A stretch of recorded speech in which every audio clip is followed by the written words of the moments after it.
Hey everyone, I'm the Dr. Bob Lee. Welcome to Open BXRX. Coming up on today's show, we'll speak to a youth empowerment advocate about some of the resources that he has to help the next generation build the lives they want. And then we'll sit down with a consulting professional and business owner who is helping her customers with their skincare needs. And then after that, we'll hear from an acclaimed author. She's with us today. She's a middle school founder and principal whose program is sweeping school systems across America. And she's creating real impact on students' performances. Plus, Bobby C., he steps into the room, kaboom, he has the latest in the world of sports. And then finally, we'll hear from a certified financial planner who will share some insider secrets on how she is helping families sustain generational wealth. All of this and more, it's right here. We've got it going on for you, right here on Open.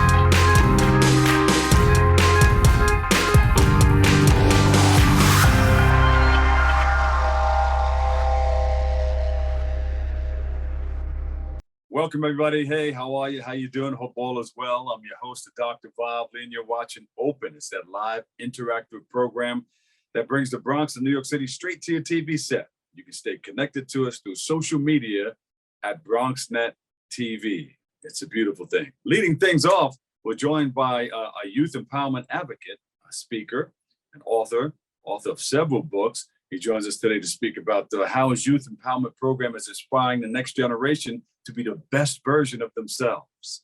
So please welcome to the show, Samuel Goodman. Samuel, welcome.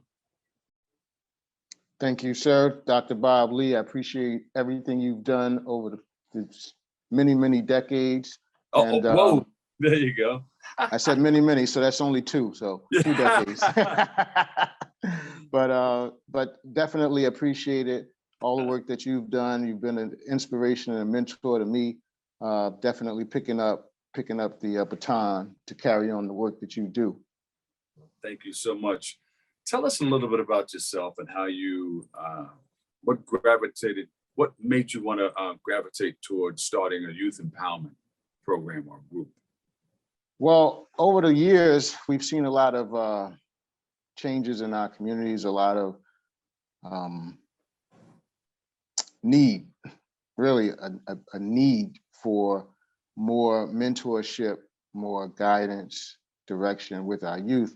And for me, I was fortunate enough I grew up in Irvington, and I was fortunate enough at the age of 15 to sit in meditation for about 30 minutes. And that was my first major revelation. And I literally changed my life.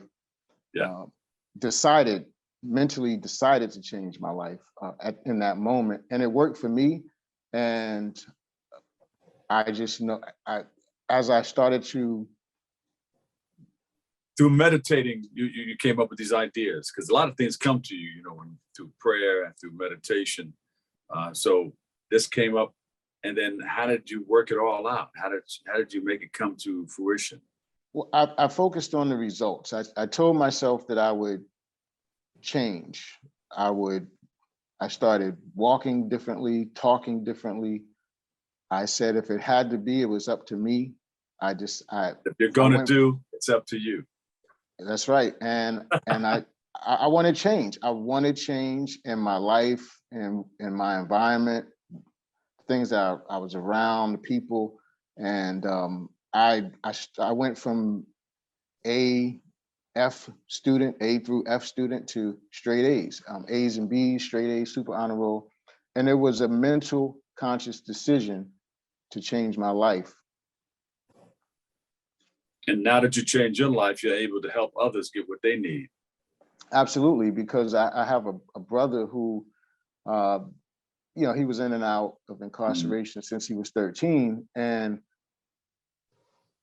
I was finishing up college, my associate's degree, and probably around, I don't know, I had to be around 18, 19 or 20 or so. And one day he came home, he was in between incarceration and he was going for a job.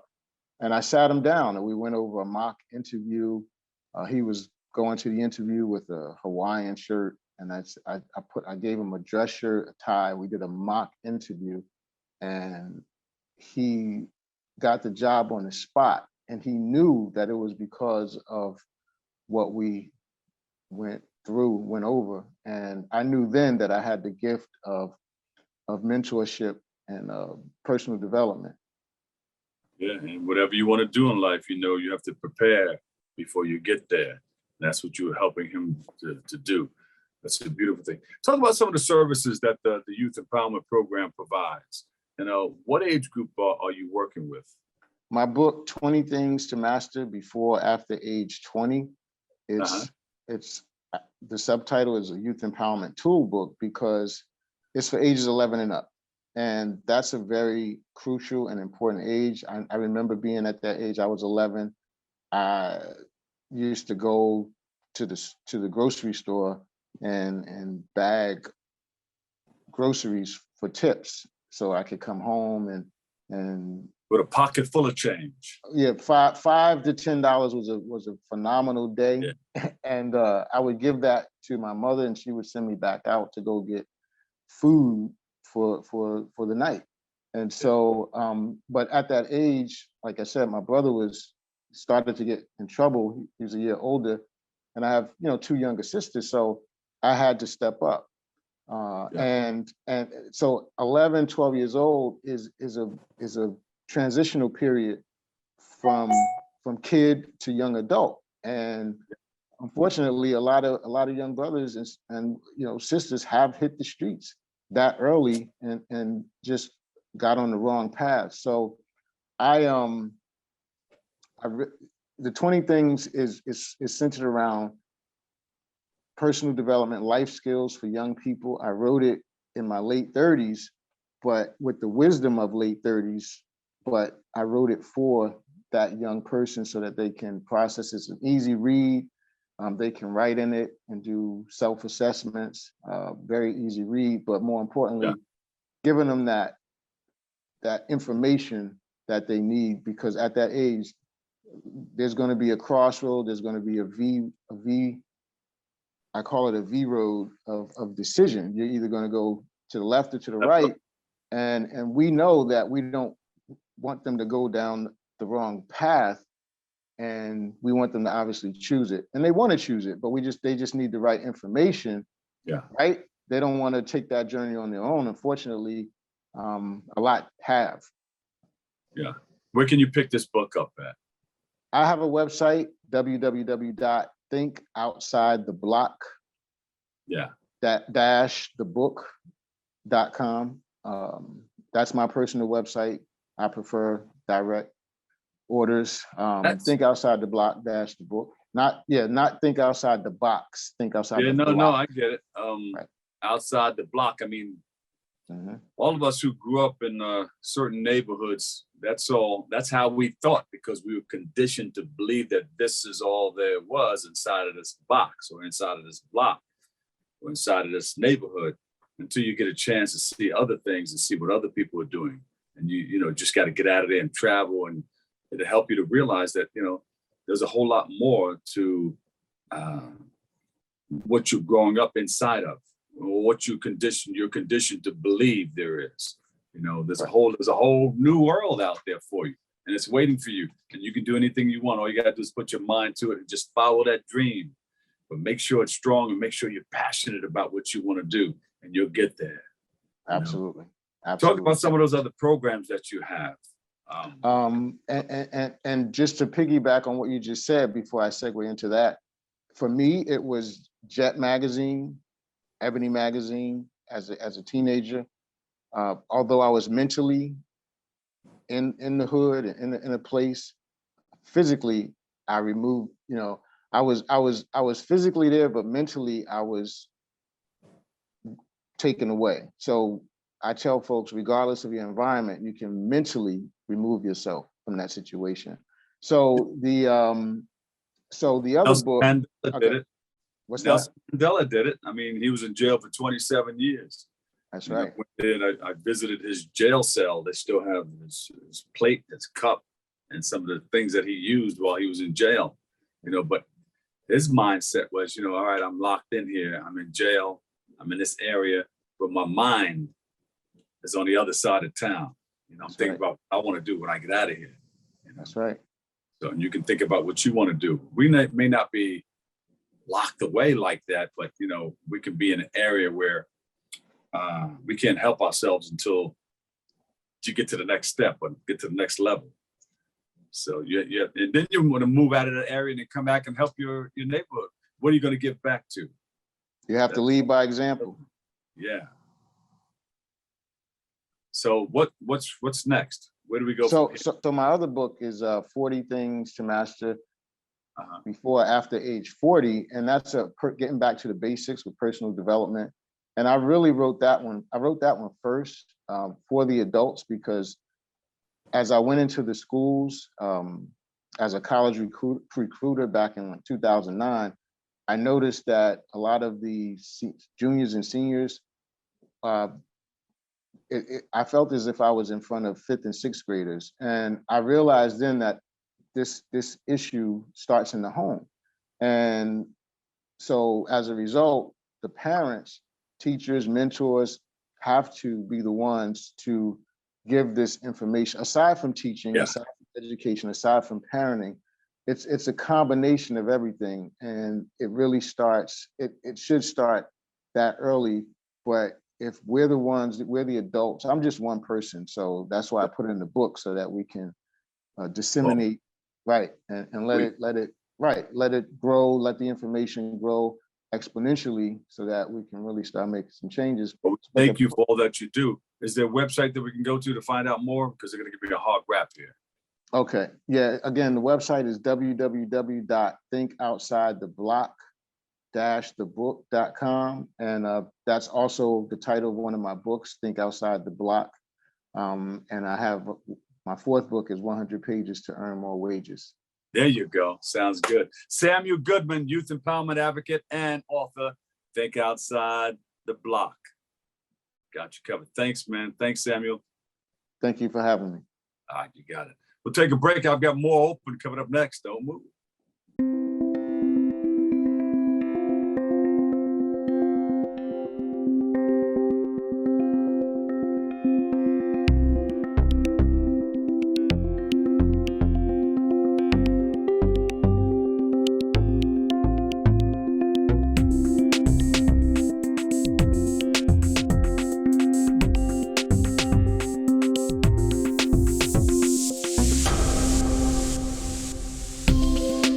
Hey, I'm the Dr. Bob Lee. Welcome back. Our next guest carries over 2 decades of experience in the global account professional space and has been an independent account professional and planner in various industries. So over the years, she's been doing a bunch of wonderful things. She joins us to speak about her Avon business and much more. So please welcome to the show, Mozelle Goodwin. Mozelle, welcome. Why, thank you, Dr. Bob Lee. It's a pleasure being here with you today. I've known of your history for a long time on the radio. So it's my pleasure to actually be here with you today and talk about myself for once, which I don't really like to do, but we're going to do it today. That's okay. Who's going to do it better than you? Well, this is true. I always say you're the only one who's the expert on yourself. Tell us about yourself. I do have over 20 years in the meeting planning industry. Mostly for the pharmaceutical industry, and I still am doing that. That's my full-time career. However, health and beauty industry? It's actually pharmaceutical. It can be medical device. It can be pharmaceutical, like the larger pharmaceutical companies. We hear about all the vaccines going on today. Yeah. Those types of programs, mostly for clinical trials when drugs are in the study phase before they're. Oh, how are you working? How are you working with that? When a company or a company has a product that's coming out, we have to do these clinical trials to test the drugs before they're put out to market or approved by the FDA, which a lot of people learned about that during the whole vaccine phase. So meetings have to be planned for the physicians and anyone working on the study to learn about the study, learn what the process is, learn what has to be done, and also reporting. So I manage those meetings to bring everyone together and make sure they have all that's needed and the speakers to teach them and to do the training. So you do that, and you do a number of other things, and one is Avon. Tell us about that business. Yes, so this is my 11th year with Avon, and I started my Avon business back earlier when we had just coming out of the recession. So of course, with the recession, there weren't as many meetings going on, so I had to find other streams of income. And I realized that from now on, I will always have several streams of income. Being an independent contractor, and even if you're full-time, these days, nothing is guaranteed. It's always nice to know you always have some other stream of income. So you have some type of flow to keep everything going. So I started with Avon, and again, it's been 11 years. And I like the flexibility. You're running your own business. There are some rules and guidelines to stay within, but they're not extremely strict. You make your own goals. They don't tell you how much you have to sell. And also some people do it just so they can get the discount on the great products. You know, they buy that much where it's worth it for them. As well as you get to earn trips. And I finally went on my first incentive trip to Hawaii this past April, and that was a lot of fun. And there's a lot going on with Avon. So my slogan is, this is not your grandmother's Avon. This is now the Avon company. It's very, very different from what it was years ago. People always think of Skin So Soft, makeup, and it's so much more than that. We have clothing, we have household products. A lot of people don't know, but LG, as in LG Electronics that we know them for, has a health and household division. And within that division, they have well over 20 beauty companies. So they purchased Avon, and that's another one of their companies. But the beauty of it is we are also now provided with a lot of the products from all of those other companies. So we now can offer a much larger range of product. I like to tell people you can purchase skincare products from as low as under $10 to over $200. So somewhere there's a price range for you and there's a product for you. So that's the beauty of that. So you can either start a business or you can use the products. Do both. It's always good because it's better for you. I use most of the products. I basically replaced any products I was going out to buy. If Avon had it, I replaced that product for myself because I'm using it. I can talk to it, and I'm not. First of all, I'm not paying full price as a representative because I get a commission. I am having my own testimonial, and I also sometimes give products to clients for their testimonials, as well as I'm not spending gas to go out and go to several different stores in order to get all those products. They come right to me at my house. So that's also the beauty of it. You got to wear the shoes that you sell, you know. Exactly. About the streams of income, you know, the person who started WBLS and WLIB, Percy Sutton, I was interviewing him, and he said it best. He said, you know, I keep 5 or 6 or 7 businesses. He says, because if 1 or 2 or 3 or 4 fail, I'm still in business. And he was talking about stream of income. Right. So at one of our sales meetings, a regional sales manager at the time said the average person has 7 streams of income. And that's the average person, not someone who's a real go-getter. And I know there are people with 10 and 12, and I don't know how they do it, but they make it work. A lot of it is residual, which is something else I'm trying to get into as well. If you can get residual income from a bunch of people, say if you got $20 from a bunch of people, from 100 people, just to start out with. And you really didn't have to do much for it. Once you have that initial contact, that's the beauty of it. Yeah. So you're waiting for the residual income to start flowing, huh? Yes, I have my, I also have the residual income will come from the other business I have, which is called the Talking V card. It's a virtual business card, but it's different from some of the others that are out there. You design your own card, and also you can upload video, you can upload photos. So it's essentially a small website. And that's becoming very popular. And compared to some of the others that are out there, I think it's a little bit ahead of the game. a lot ahead Yeah. of the game now, because now we offer, you can have it in different languages, and a few key languages. All right. And it also has the fact that you can link your calendar to it. Did I see that on Clubhouse? Did you put it on Clubhouse? No, I didn't. Someone else may have, because I'm an authorized agent. Oh, okay. Right. Yeah. So that's But, my other residual. And I just want to have other people learn how they can also have some income or help out with an organization through Avon fundraising. A lot of people don't realize that Avon has had a fundraising component ever since I've been with Avon for years. I know a lot of people are used to every holiday, there's usually a stuffed animal that comes out.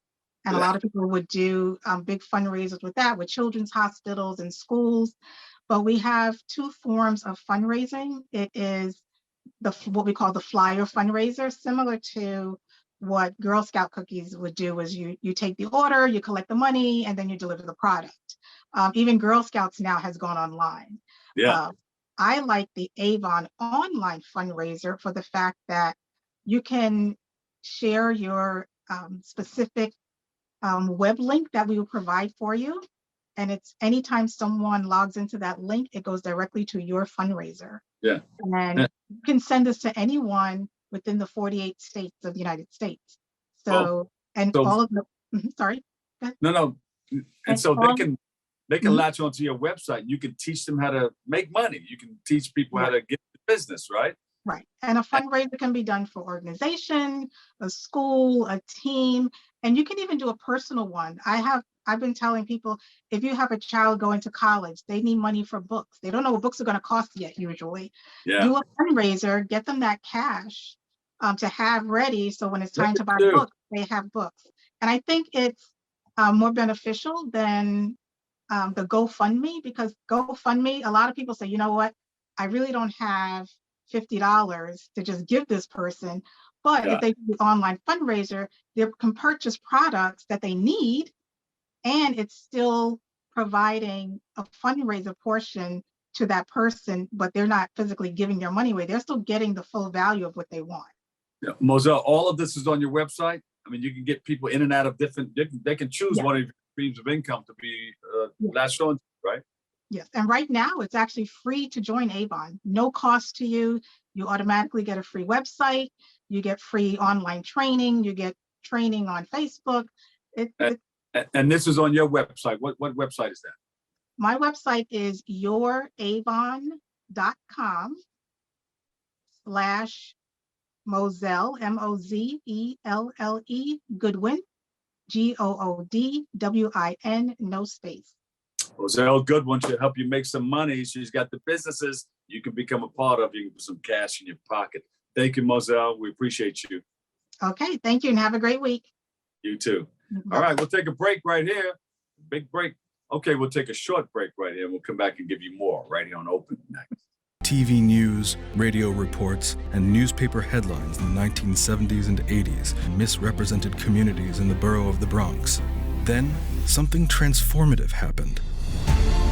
By, for, and about the Bronx, BronxNet was born.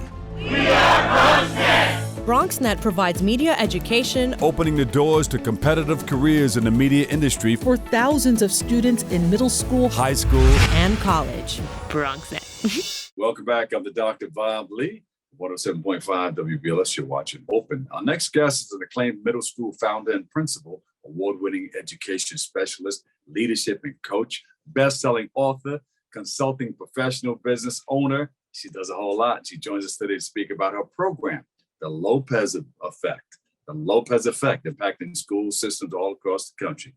Please welcome to the show, Dr. Nadia Lopez. Thank you so much for having me, Bob. It's always great to be in conversation with you. Oh, always a pleasure to have you too. Tell us about how you got started in your line of work. I actually was a career changer. My background, I graduated college with a nursing degree and realized that wasn't going to be my pathway.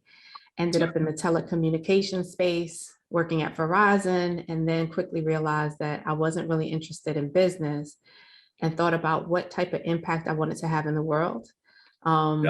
I had a daughter and thought about who had the greatest impact in my life aside from my parents. And it came down to teachers. And so I decided to enter the profession of education and went from teacher to becoming a founding principal in Brownsville.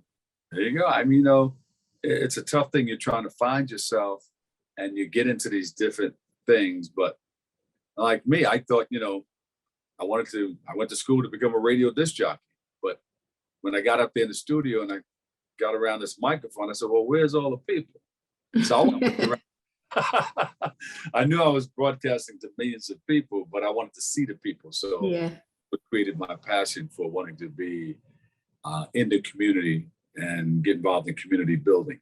So you probably went through some of those same steps, right? Because you're doing some great things out there in our public school system. Yeah, well, I wanted to have impact. I didn't know specifically what that would look or feel like. But I do believe in trusting in God and just knowing that your purpose comes through him. And when I got into education, I just realized that how much of our community was miseducated on what was happening in the school system, and realizing that a lot of the oppression is based off of the suppression of individuals who actually look like us. And so part of that was being able to educate our families, being able to empower our young people, but also uplifting the teaching profession, because I don't often see it as something that's revered here. You travel to other countries and teachers are seen as, the Holy Grail. So wanting to share that experiences and finding best practices, not just here, but throughout the world, was something that I was very interested in, so that we can create the best environment and experiences for our young people. Well, Dr. Lopez, I know in anything that you want to do in life, there are challenges. Talk about challenges that you've gone through to become who you are today. There's too many. It would require a 5-part series, but I would say that you can come back if you like. Of course, but some of the challenges I would say from a standpoint of leadership is that folks really don't understand how isolating the position is. As great as it is to be able to lead a school or to open a school, I wouldn't take any of that away. But I want to be clear that you're not often supported, especially as a person of color who comes through an education system that has, in New York City, been intentionally a segregated system that ensures that our children continue to be marginalized because they come from some of the most impoverished communities. So fighting against folks who really just didn't have high expectations of our young people, hearing things like, your children will never be like the children who attend Stuyvesant, right? Stuyvesant being one of the highest ranking high schools in New York City, but I'm a middle school, and it speaks more about, why are you saying that as someone who's an official in the Department of Education? What are you putting out as a narrative about our community and our children, that then you are segregating those who are from Brownsville versus those who may be in different parts of New York City who have the privilege of going to Stuyvesant? So I had to deal with that and standing my ground, and then also dealing with my direct supervisors who really didn't have the capacity to lead, right? It's hard to be a leader when you don't have good leadership, and there's no accountability for that. Move over, let me do this thing here. They kind of get in your way. Well, I mean, I wouldn't even say they get in the way. They don't even know how to forge a way. And that's the problem, like all of this work requires someone to be in a position of leading. And so, that had been hard for me for a while. Can you share your thoughts on, I've been hanging out with some people, I think last week in Atlantic City, and the teachers union was there, of course, the national one, the United Federation of Teachers. And of course, they're trying to fight against people trying to pull money out of the schools. Share your thoughts on the issues of school funding and how important that is in facilitating improved performance from our students. And also talk about classroom sizes. What are your thoughts? So I'm going to say this, and I'm probably going to have to come back, but the argument is actually a very surface level argument, and I want folks to do their own research, right? So realistically, New York City Department of Education has been depriving schools of full amount of money that's given by New York State. So this argument about $100 budget cut per child is really nothing in comparison to the thousands of dollars that we don't receive. So let me be clear, in New York State, each child's general education is about roughly $10,000 to $12,000. That's general ed. Special education may be about $24,000. What a principal sees in their budget per child is $4,200, right? Big difference, right? And if you have special education services, then you only get up to $9,800. And it depends on what type of special education services. It could be $9,800 for kids who are in self-contained. It could be $5,000 for children who are in into collaborative where there's 2 teachers, or it could be $3,000 and change for those who are getting resource. Yeah. The rest of the money goes into the central offices. And so we're paying for everyone else's salaries, and therefore we only get 1/3 of the actual money. But folks don't know that. And they'll say, no, we give more money. Yes, you give more money if a child is impoverished. You give me an extra $1,500. But it's pocket change to the total amount that we get, which is why I never argue about public versus charter, because charter schools in New York City get the entire funded amount per child. Yeah. So when the argument needs to happen, and the UFT should be clear with their members, we actually, as a school system, get a higher amount, and it's on their website. The UFT, you can download the PDF that shows the breakdown of how much each child receives, plus the additional funding that's given, but it's nothing in comparison to what New York State actually gives New York City.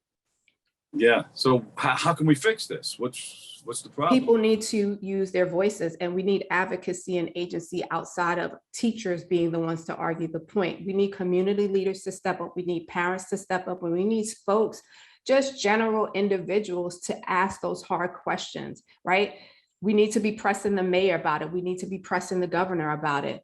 But because this information isn't privileged info that people are Googling or know about, folks don't know that this is an actual issue. Because at the end of the day, when I saw the argument about, oh, they're going to get $150 less or $200 less, yes, overall, it might be a 15% budget cut, but they have been taking away a substantial amount of money.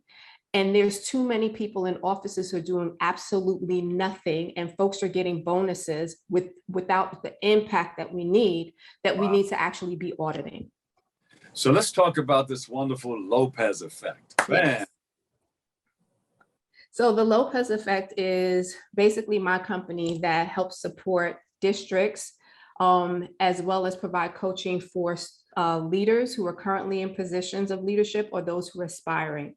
The whole premise is that I want to provide folks with the strategies that I have used that have been successful in disrupting the school to prison pipeline, and basically changing the game of what education could look like for our children who are those that are Black and brown. Now, I will say I'm open to training and supporting everyone, because I believe all of our children need to have access to quality education. But my primary focus are those who have been disenfranchised and that end up in prison or end up dead because we are failing them as a community and not knowing what we need to do as a society. Wow, that's deep and that's heavy, and people need to know more. Are there any events or anything taking place that you're putting together that people can go to learn more about what you're talking about? Well, they can stay current with me on my social platforms. That's Twitter, Instagram, Facebook, as well as LinkedIn at The Lopez Effect. Also my website, which is www.thelopezeffect.com. And if they want to contact me directly by email, is nadia@thelopezeffect.com as well. I like that. The Lopez Effect. Nadia, Absolutely. thank you so much. Dr. Lopez in the house doing her thing. You're always welcome back, and we have to talk more. Absolutely. You have a great day. You too.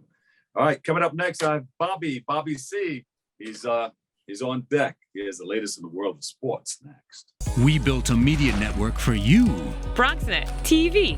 Come learn in your new state-of-the-art studios at Lehman College. At Mercy College. And coming soon to the South Bronx in the Hub. Inspire with your stories, culture, history. Your Bronx on BronxNet. Engage with us. Connect with us at your channels and at BronxNet.tv. Learn, engage, inspire. BronxNet TV. From the Bronx to the world. BronxNet.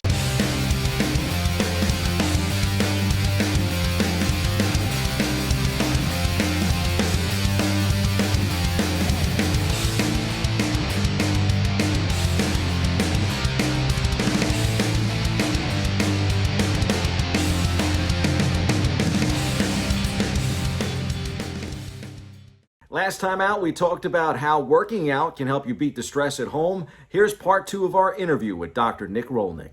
One of the other things you speak a lot about is blood flow restriction. I was hoping you could share some information on that with our fans at home because, you know, they can get the same benefit of lifting heavier weights with lighter weights. I'm very fortunate to be a leader in helping the mass adoption of this technology. And I think the easiest way that we can kind of frame what blood flow restriction training is and how we use it is really to relate it back to back in the day, in the 70s, where Arnold Schwarzenegger was popularized. He's one of the most popular bodybuilders ever. He was really popularized by chasing the pump. Meaning that when he would exercise and the blood that gets into the muscle to feed that muscle with energy, well, that blood pools in that limb and it gives that stretchy feeling, that feeling of fullness. And honestly, to a lot of people, it's euphoric. And what that pump signals during exercise is that we are producing a shift in our equilibrium, now more toward positive physiologic adaptation. So relating it back to blood flow restriction training, we use blood flow restriction training to chase that pump. And because of the unique environment that BFR produces in the exercising limb, we're now able to replicate that same type of pump that we normally can only get with moderate to heavy load strength training, but now we can get it with light loads or in some cases, no loads at all. And blood flow restriction training, with that being said, is using a specialized cuff that is applied to the proximal most portion of the arm or the leg. And we calibrate the pressure. It's most likely think about it like getting your blood pressure taken, where the cuff gets really tight and then it relaxes and then you get your blood pressure. Well, with BFR, we take that same type of scenario, but we inflate it to a percentage of, in the most simplistic sense, is your blood pressure. So you're always getting blood flow to the limb, but you're having a very difficult time getting blood back into your heart. So that creates an oxygen demand mismatch. And as such, we now are able to stimulate those muscle fibers that are only normally recruited during moderate to heavy strength training, but now we can do it at a very light intensity. But much like what I said before about exercise and the exercise starting really when you have discomfort and you want to quit, well, blood flow restriction training is a way that, yes, you can use very light loads, but you are going to experience that burning and that feeling of discomfort a lot quicker. But again, that is almost what I view as the cost of being able to utilize very low weight in order to get the same benefits, and in some circumstances, even superior benefits, if we're talking about other body tissues or other things like pain relief, for example, as traditional therapy. And Doc, you're able to help patients to rehab through something that you call the joy of pain-free movement. Explain a little bit more there as well. Yeah, I mean, I think, my whole philosophy is I want to find that imbalance that exists. And that could literally be, in most circumstances as a physical therapist, it's some pain is being produced. But also in the fitness setting, using my like my knowledge of exercise programming to make sure that as we are pushing the limit on that person, whether we're lifting more weight, we're trying to sprint faster, et cetera, that we're not developing any imbalances that could lead to the pain and or other dysfunction. So with that though, my goal with any client that I see is to get them back to whatever they want to do as quickly as possible and to experience the joy of pain-free movement, right? Everybody wants to, or I would hope that everybody wants to be able to do what they love and not have to worry about pain. And that is the driving reason why I love what I do, because I feel like at the bare minimum, even though I only work with a small amount of people in the grand scheme of things, I feel like I am able to make a difference in their lives and the people that are involved, the people surrounding the people that I work with. And hopefully, on the grand scheme of things, I'm able to make the world a little bit of a better place, as cheesy as that does come across. Well, you're a local guy, which I think is great too. So obviously those at home that are tuning into this can reach out to you, a product of Scarsdale High School, and played college baseball at Franklin and Marshall, captain of the team. So I know as an athlete, this is something that's also near and dear to you, something that you've had to go through. Was curious how you got into sports medicine. And I know too that you're teaching at Lehman College here in the Bronx, which is great because that's where our studios are located too. Oh, small world. Yeah, I mean, I've always been into health and fitness. I wrestled in college, in high school, and really just valued the whole I put my work in and I get that result. Exercise for me has always been a vehicle that I never really appreciated how much exercise can positively impact our lives. But as a teenager looking to try to get as jacked as possible, that was always on my radar, was exercise. And I must thank my mother, because when I graduated college, I will say, I had a great time. But I never really truly found my calling in college. And I graduated and I was about to take a job that I probably shouldn't have taken. And my mom said, "Oh, you're into fitness, you're into, working out. How about you try to become an aide at a PT clinic?" And an aide, for those who are not aware, is somebody who works in the clinic, physical therapy clinic, and helps clean up tables, occasionally may, help with covering exercises with particular patients or other, non-patients and just clients. And when I went there, it was a clinic in Greenwich, Connecticut. And within 4 months, I was like, oh my gosh, like, this is awesome. Like, we can actually not only leverage like my passion for exercise and health, but to help people find that balance back and get them out of pain and get them to reach their goals. And then I went and I basically took classes at night at Westchester Community College because I needed to get my grades up, because I partied a decent amount in college. I have, I always say # no regrets, as Drake once said, YOLO. So, I did what I had to do, and I went and got my master's degree at American, where I was fortunate enough to run a gym, which was cool as part of my graduate assistantship, but also intern with strength and conditioning coaches with volleyball, wrestling, and men's soccer. So I was able to see how relatively, elite strength and conditioning coaches operate. So that gave that fed my knowledge and my passion for sports performance. And then I was lucky enough to go to Columbia on the Upper West Side and get my doctorate. So I'm very fortunate, again, like, long road, but I wouldn't have it any other way. And I'm just, again, if anybody's listening and is lost in their ability to or is having difficulty taking that next step, I would be more than happy to help nudge you along and provide you the guidance and support that you would need in order to get back into balance and get back to the activities that you want to do and love as quickly as possible. Well, I'm definitely inspired. People can find you at the HPM on Instagram and other websites and social media too, correct? That is correct. Yeah. I mean, if anybody is listening and wants to know more about my philosophy and treatment philosophy and who I'm about, then yeah, my Instagram is probably one of the best at the HPM, like you said, short for the Human Performance Mechanic, but also my website. It's currently undergoing some revisions, but it's live. It's www.thehpmny.com.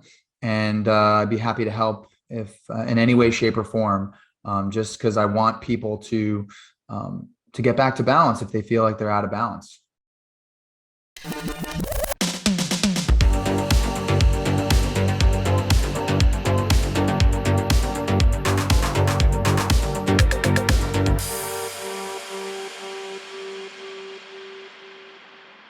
Welcome back, everybody. I'm Dr. Bob Lee from 107.5 WBLS. You are watching Open, and our last guest is certified financial planner, speaker, and president of AMES Financial Solutions, carrying over 25 years of industry experience.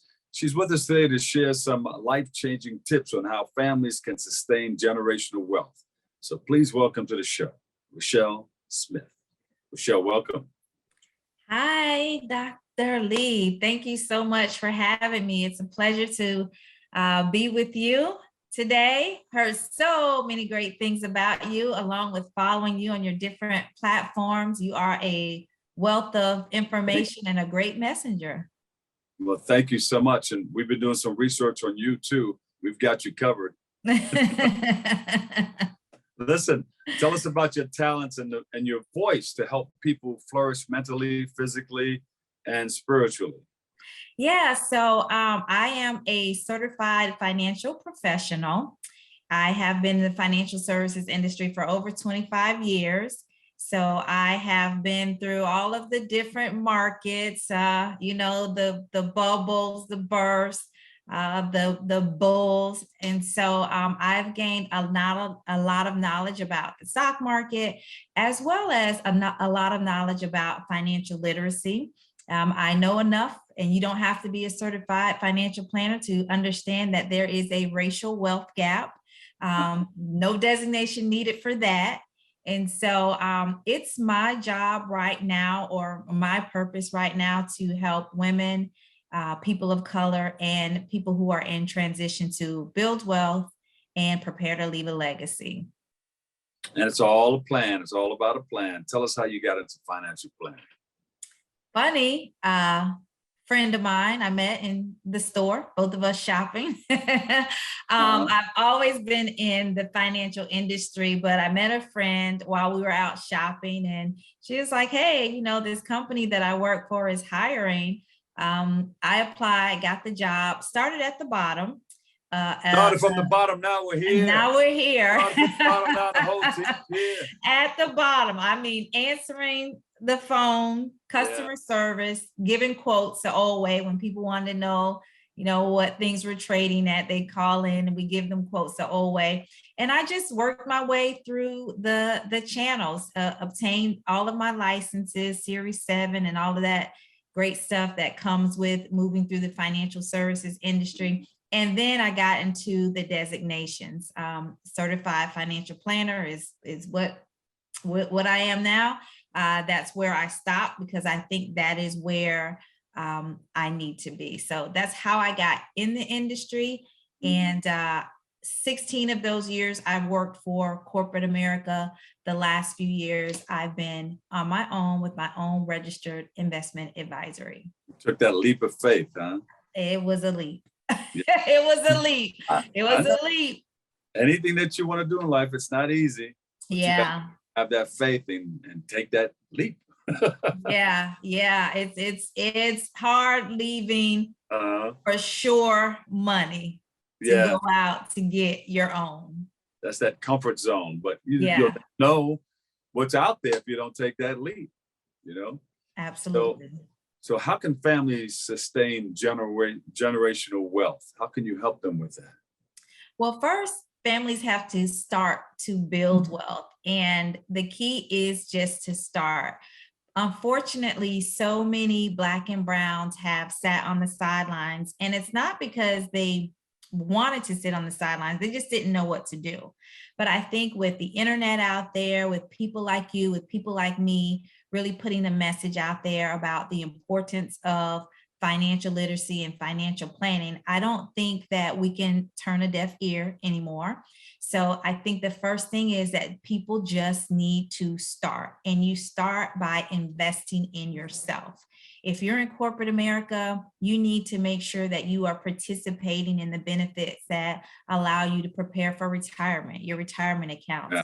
If you are, a small business owner, you have to do it on your own. No one's going to make you put money in a 401k. You have to do that on your own. And then outside of that, there are so many opportunities out there now for us to look for land. Maybe the land was ours many, many years ago. We don't know, but we got to buy land. We got to buy it back, invest in real estate, invest in the stock market, invest in ourselves, start our own businesses. And once we get those things together, show the generations underneath how to do that as well. And keep what you have, keep that principle, live off of what you have so that you can pass that principle down to further generations.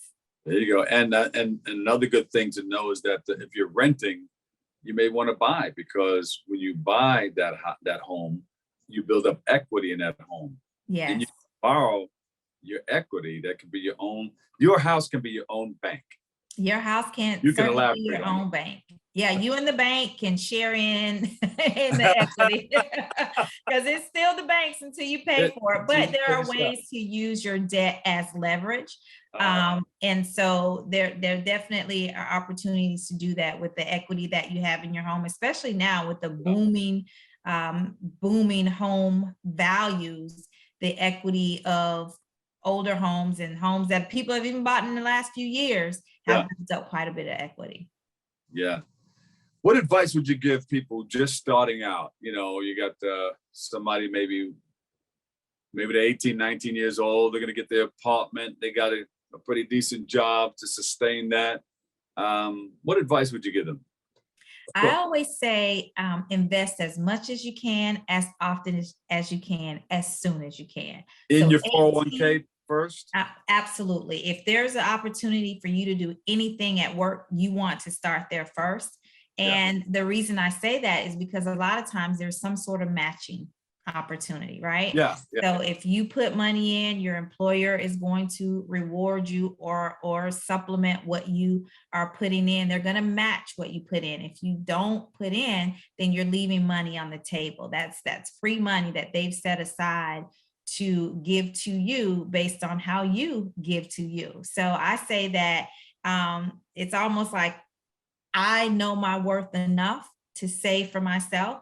They are going to match that. How I feel about my retirement or my future, they are going to match that to, whatever their percentages are. So and you have to pay start taxes there. So later on. I'm sorry? Pounds. You don't have to pay taxes on it right away. Right. It grows tax-free. Many employers have the traditional 401ks that are pre-tax. There's no taxes going in. You only pay taxes when that money comes out. But a lot of them have adopted the Roth 401k where you're putting money in, the taxes are paid up front. And so it grows tax-free forever. You never pay taxes on it again. So depending on your situation, you work with your administrators, if they're helpful enough, to determine which strategy is right for you. And don't worry about switching job because you can always roll over those assets from one job to the other, or from one company maybe to an outside brokerage firm. And that's one thing that I always caution people to do. Don't just leave your money behind. When you're switching from job to job to job, don't forget about your money, because I've seen so many people, Dr. Lee, forget about their money and it's just sitting in cash. And 10 years later, it's like it started out at $20,000 and now it's $20,500 because you had it sitting in cash instead of having it invested and working for you. So Don't forget, if you have old retirements, old 401ks, you should be calling someone like myself or a firm that you are already working with to get those assets rolled over. Speak about some of those sources that are available to people who want to maintain generational wealth. So you can maintain generational wealth in a few different ways.